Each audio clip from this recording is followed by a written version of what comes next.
অস্ত্র উদ্ধারে আজ মধ্যরাত থেকে সারা দেশে একযোগে যৌথ বাহিনীর অভিযান শুরু হবে জানিয়েছেন স্বরাষ্ট্র উপদেষ্টা অবসরপ্রাপ্ত lieutenant general Jahangir Alam Chowdhury.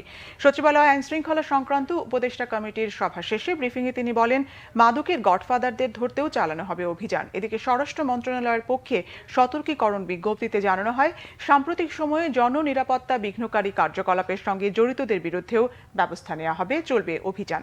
Report Syed Abdul মুহিতের। ৫ August সরকার পতনের পর বিভিন্ন থানা থেকে অস্ত্র ও গোলাবারুদ লুটপাট হয়। সেই অস্ত্র জমা দিতে আলটিমেটাম দেয় অন্তর্বর্তী সরকার। গত ২৫শে আগস্ট স্বরাষ্ট্র মন্ত্রণালয় থেকে ২০০৯ সালের জানুয়ারি থেকে ২০২৪ সালের ৫ আগস্ট পর্যন্ত দেয়া অস্ত্রগুলির লাইসেন্স বাতিল করা হয়।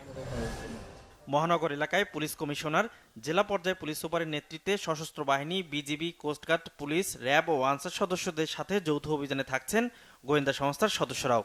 আইন শৃঙ্খলা পরিস্থিতি কিভাবে আরও উন্নতি করা যায় এবং এই ব্যাপারে আমরা কিছু কিছু পদক্ষেপও নিব।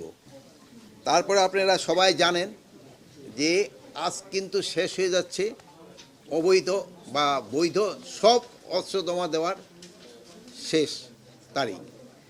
আগামীকাল রাত ১২টা থেকে আমাদের যৌথ বাহিনীর অপারেশন শুরু হবে হাতিয়ার কালেকশনের জন্য। আমি এই ব্যাপারেও আপনাদেরও সহযোগিতা চাচ্ছি, যেন আমরা অবৈধ অস্ত্রগুলি কালেক্ট করতে পারি। সচিবালয়ের স্বরাষ্ট্র উপদেষ্টা জানান, মাদকের গডফাদারদের বিরুদ্ধেও ব্যবস্থা নেওয়া হবে। মাদক নিয়ন্ত্রণটা আমাদের জন্য খুবই জরুরি।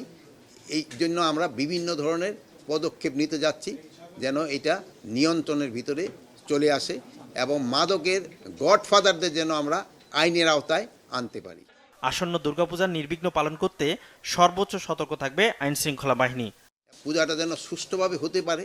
এদিকে স্বরাষ্ট্র মন্ত্রণালয় থেকে পাঠানো এক সতর্কীকরণ বিজ্ঞপ্তিতে বলা হয়েছে, জননিরাপত্তা বিঘ্নকারী কার্যকলাপের বিরুদ্ধে আইনগত ব্যবস্থা নেবে সরকার। দলমত নির্বিশেষে দুষ্কৃতিকারীদের চিহ্নিত করে অভিযান চালানো হবে। সৈয়দ আব্দুল মুহিত, বাংলাভিশন, ঢাকা।